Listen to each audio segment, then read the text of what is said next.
Hello everyone, welcome back to Crafty Cabbage. Today I am going to be teaching you how to use my favorite drawing program, Krita. It is 100% free. I'm going to be going through all the beginner's basics on how to use Krita. I was searching around when I first got Krita for a good beginner's tutorial and I really couldn't find any. A lot of them were very advanced. But today I'm going to be filling in that gap and showing you how to. So if you see me glancing down, I have some notes on my phone. So yeah, let's jump on the computer and I'm going to start showing you how. Okay, so you should be met by a page like this if you go to krita.org, and this is where you're going to download it. So go to download, and then they have all these versions, Linux, Mac, and Windows. So you should be covered, I think almost all. I think that's basically what all computers are now. I'm not entirely sure, but then you just want to go. It should create a desktop icon like this and launch it up. This can take a minute, but I have 4.2.9, but this tutorial should be valid for a long time because this is the basic structure of the program and it hasn't changed much for a long time. So you should be met by something like this. You have your recent documents. These are from my sticker video, and I just have some other random stuff. You can drag an image into the window here. They have some community help things. You can open a file if you've already created a document, but we're going to click New File or Control N. Now you should be met by something like this. You can change your background color. This is what your color was. This is what your color is. So I'm going to cancel that. And you can change the opacity from 0, being completely transparent, to 100%, which is completely not transparent. You can change within all these different measures, and you can have one be one and one be a different measurement. But I'm going to go with a 4" by 4", and all this very fancy stuff you don't need to worry about. And click Create. And then you should be met by a page that looks like this. So here's your size of your brush, from way too big, I don't think you could ever use that, to basically invisible. And here is your opacity. I'm gonna make my brush bigger so you can see. The opacity at 100 is that. Opacity at 0 is obviously invisible, or at 24 it's almost invisible. It's just how well you can see it. Now we're gonna move over to here, which is our advanced color selector. This you can twist this around, and here's more fine tuning of the color and how dark or light it is. So this is pretty self-explanatory. Now this might look different for you, and just try to go into your view, and some things might be unchecked that are checked for me, or vice versa. And also, if there's one of these, just make sure you're on the advanced color selector for that. There's channels and layers. Layers is where I basically stay. I don't use channels. I'm not entirely sure what that is, but layers can easily get the job done. I've drawn some pretty cool things in Krita, which I will show you later.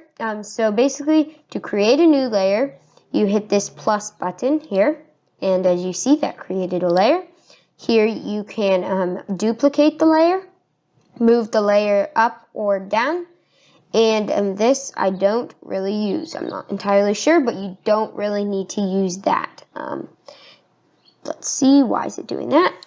But anyway, so basically what I tend to do is, if I'm drawing, let's say I'm going to draw a pineapple, right? I did that in a video a little back. So I'm going to do that in a minute. But up here, you have your brushes. So this is your brush settings. You have all kinds of options of things you can do with your airbrush or whatever brush. See if this is back to the presets or this is all the brush options. There is so many brush options. It's amazing. Like, there's like a paint roller. Like, what? There's like, what? 6 quick shade giant pencil. Like, what? Huh? Who would eraser? Like a kneaded eraser? That's like amazing. Like, there's tons and tons of things. And you just like click on the one you want and hit escape, and boom, you got your brush, right? So that's basically what I love about Krita so much, is their brushes. And over here you have your brush history. That's not always there, but if you're using like the same 2 brushes over and over and over, so you don't have to go up here and go through that whole process, it can actually save a fair amount of time. Here's your zoom toggle thingy. You can go up to 6,400%. I have no clue why you would ever do that. Or you can hit Control minus, and to zoom in, go over here and click the zoom tool, and then hit Control, and then it's the minus. So this tool is quite helpful. I'm not going to be going through all these tools over here because obviously there is a lot, and most of them you aren't going to be using on a day-to-day basis. Okay, so the first tool we are going to cover is the text tool. Pretty self-explanatory. I definitely don't ever use this text tool just because, like, I don't know. I just don't like it. It's not very intuitive. It's not ideal. You can use something like Photoshop, or Canva for thumbnails or graphics. This is more of a drawing software. I believe you can animate in here, but I never animate basically anything. So yeah, and you can just, if you're using the text tool, it's pretty self-explanatory. Yeah, I mean, you can over here change the size. Let's go to 14. Change the color to a nice that color. Sure, that sounds good. Just type. And if you guys aren't subscribed, make sure to press the subscribe button, because I do art tutorials and art challenges and just everything art at least once a week, every Sunday, and sometimes I'm going to be trying to post even more, like, because it's summer and quarantine, so new videos coming out Wednesday as well. So do subscribe if you're new here and you like those things. Bold, italic, underline, center, left, right, kind of self-explanatory. Discard changes, yes. That created a vector layer. So there's a bunch of different kinds of layers. Each one has its own purpose. And the next tool we're going to cover is this tool. This is just kind of the mouse tool. The next thing I'm going to do is I'm actually going to show you these tools. So the rectangle tool, I'm honestly not so sure what this one is. This is the shape tool, I guess, to make your own shape. I'm not honestly so sure the difference between these two, this one and this one. And then the circle tool, it's pretty self-explanatory. I did the square one. And then the line tool. So that's all on one layer, as you can see, but if you wanted, you could do this on a different layer. So I'm going to demonstrate that with the next tool. So you can just get your paintbrush tool. This is what you're going to be using for basically almost all of it, if not all of it. So I'm just going to zoom myself in a bit. You can also use this, which I do prefer to use most of the time because it's just easier and quicker. So basically, this draw tool, you can draw, right? Basically, pretty simple. And then let me just try to actually draw something kind of not super ugly. Now, you can get a fancy, I'm not entirely sure what they're called, but they're like a little mouse pad sort of thing where you draw on. However, I'm just using my mouse. Sometimes I will use this pen thing I have here. This like, it's not even like meant for digital art at all. But I can just, you got to be patient if you don't have the right materials, but you can still get amazing results here. I'm just doing this like insanely quickly. So that's one layer, right? Let's add a layer here and get a dark green and draw, let's just make this like sort of a pineapple. This isn't even close to a pineapple, But yeah, if you are interested in a Krita where I used Krita and you can see what you can do with Krita, I'll link down below how I made stickers using Krita. It's a super easy way and fun way to do it. So, right, here we go. This is on top. Let's pretend like the leaves want to be behind. Drag it below and bang, it's behind. So, if you know Photoshop, this is going to be a piece of cake for you, but if you don't, this is going to be a good experience. So, let me just draw something real quick and get a new layer and draw a smiley face. So, obviously, this is all on one layer. If it was on a separate layer, let me add in a second layer and do that. Then I could get the move tool and move that around, right? Without affecting the other smiley face. However, if I go on this layer, what if I only want to move one eye? Nope, can't do that unless you get your, where is that tool? The tool is sorry, 1 second. I believe it's the rectangular selection. Sorry about that. And now if you go to your move tool, oh cool, you can move just that, right? So this was actually a huge problem for me.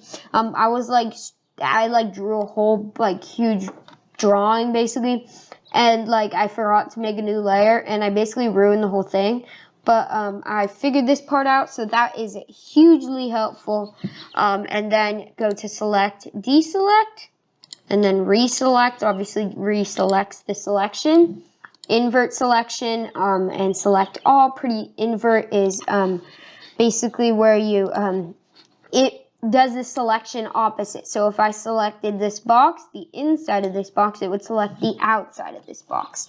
Pretty self-explanatory, but I thought I would explain it anyway. So let's say I draw myself another green smiley face, but this time I'm going to add some black eyebrows. Or just not. That works too. Then what I can do is get my color picker, right? I have the black. I'm like, oh, dang it. I lost that green color. That color is what I needed. Oh, that's fine. Get your color selector tool here, or press P, and bang, you got your color again. And if you get here, bang, it's almost the same color. Really, really, really close. Then there's the bucket fill tool. If I change this to a black color, see it's bucket filling that.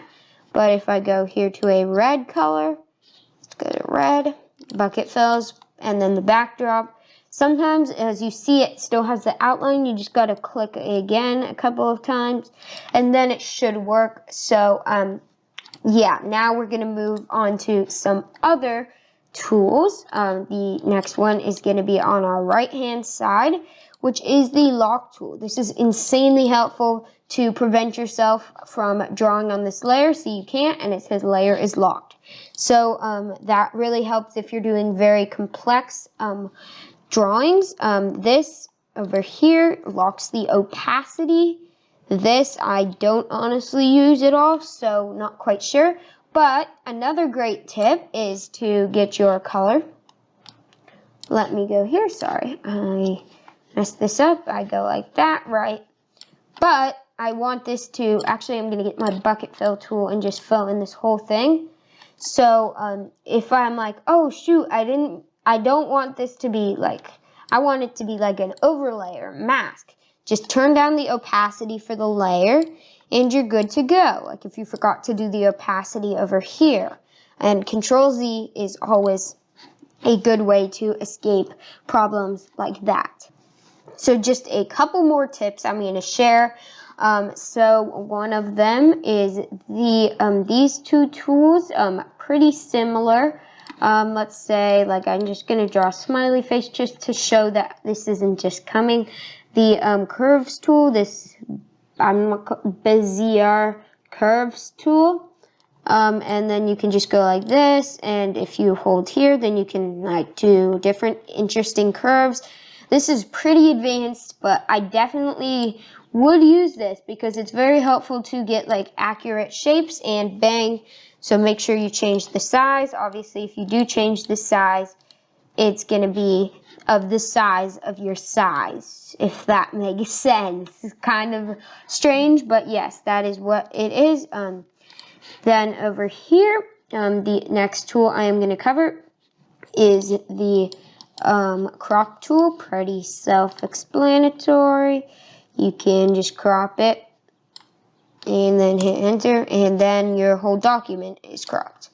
So obviously don't want that, because that's not what I was trying to do. So be careful with the crop tool. It can do some damage, to say the least. The gradient tool, here this basically just does the gradient. So if you want a black gradient but a short black gradient, there you go, or a long black gradient, there you go. Let me get back zoomed in on here, because that wasn't the most productive thing. But anywho, yeah, so one more thing. This turns on and off the visibility of the layer. That's off, that's on. And there's a ton more in Krita. There's the undo, redo. But yeah, there's a ton more in Krita, but I'm just going to show you how you can save. So save as, or Control-Shift-S. Click this. And then I'm going to go into this video, and I'm going to name it Krita Video Test Experiment, just so I know for sure that that's not supposed to be like in the edit or something. But anyway, then you save it as a Krita document, or like, whoa, like they have so many options. You can save it as a PNG, or a PNG has a transparent background. If you chose a transparent background, there's JPEGs. Those are smaller size. There's GIFs. If you do animations, Krita document is what I'm going to save this as. So basically that means that it's saved and you can open it again. And if I'm correct, which I'm pretty sure you can open these in Photoshop as well as Photopea, and I'm pretty sure you can open Photoshop documents in Krita. So that's super helpful, because like if I'm drawing something right for my thumbnail, let's just say, then I can just easily put that into put it in the Photoshop document, and without doing like a bunch of saving and exporting and all kinds of annoying stuff like that. And that's just under save as. Tons of different things you can do, but make sure to be careful that you don't mess up with the saving. Like, make sure you do save your document. One last tool is this tool. It's just like a calligraphy thing. It's pretty amazing if you ask me. Basically, like if you bend it, it gets like thicker. It's really cool. It can be helpful. I never use it, to be honest. But anyway, that's going to be it for this Krita tutorial. So here are some of the things I've made in Krita. I got some of these fruit designs, and I've also done much more. It's super fun, and I definitely recommend it for anybody who's looking to draw digitally. Even if you're willing to like buy something like Photoshop, it's definitely much better than Photoshop, in my opinion. You can have your own opinion, but that's just mine. Thanks so much for watching. If you enjoyed this video, please drop a like and let me know in the comments which tool you are going to use first. My favorite tool is obviously going to be the paint one, because I use that the most. But I really like the rectangular selection tool, because it saves me so many times. And the layer lock tool is amazing too. I can't really decide, to be honest. If you're new here, welcome. I post weekly art videos every Sunday and occasionally now Wednesdays, because I'm in quarantine. So why not post more? And also, I hope you guys enjoyed, and stay safe and stay home, and I hope to see you in my next video. Goodbye.